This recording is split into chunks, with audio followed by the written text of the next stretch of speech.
One of the things that I love in, I think it's the first book, The Gifts of Imperfection, you talk about being a wholehearted person.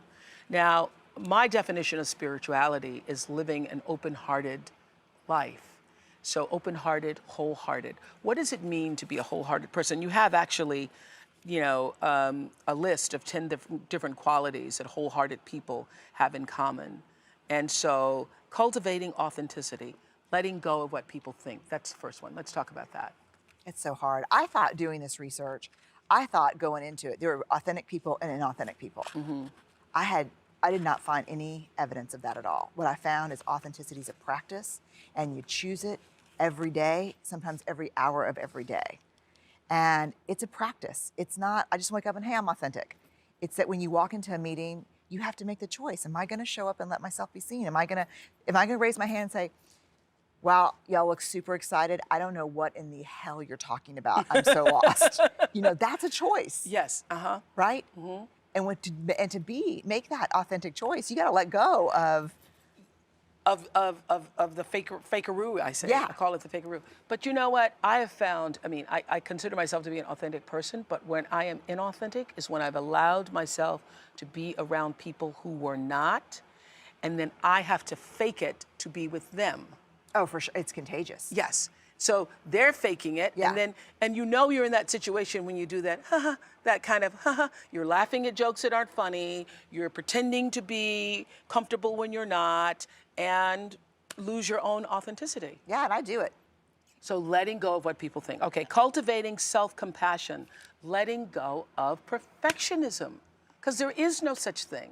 No, and this was, first of all, that this is what led. These 10 guideposts that emerged from the research is what led to the breakdown. Yes. Like, this did not make me happy.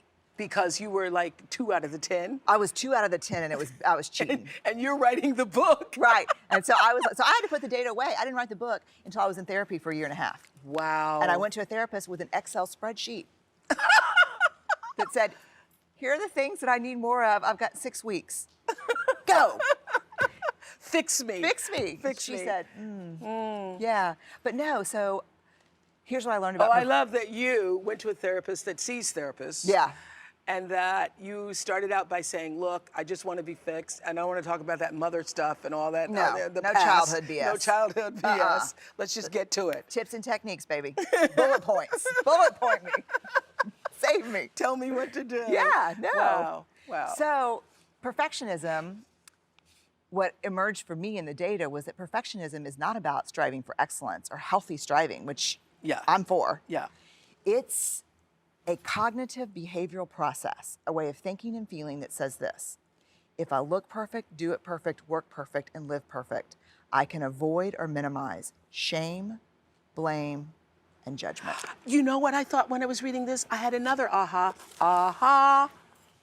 2 people. This was my other aha. That perfectionism, I never gotten this before until I read this, that perfectionism is the ultimate fear.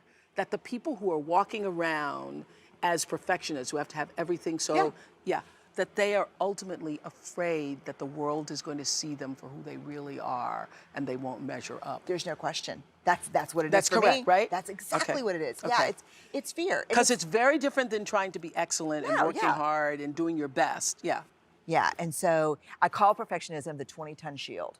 We carry it around thinking it's going to protect us from being hurt. Yeah. But it protects us from being seen. Yeah, it's interesting because I know people who are, and I actually think, kind of sad because you're striving for a world that doesn't exist. Yeah. And I can see right through it. God, and it's so slippery. I'm like a recovering perfectionist. To Really? me, it's like one day at a time.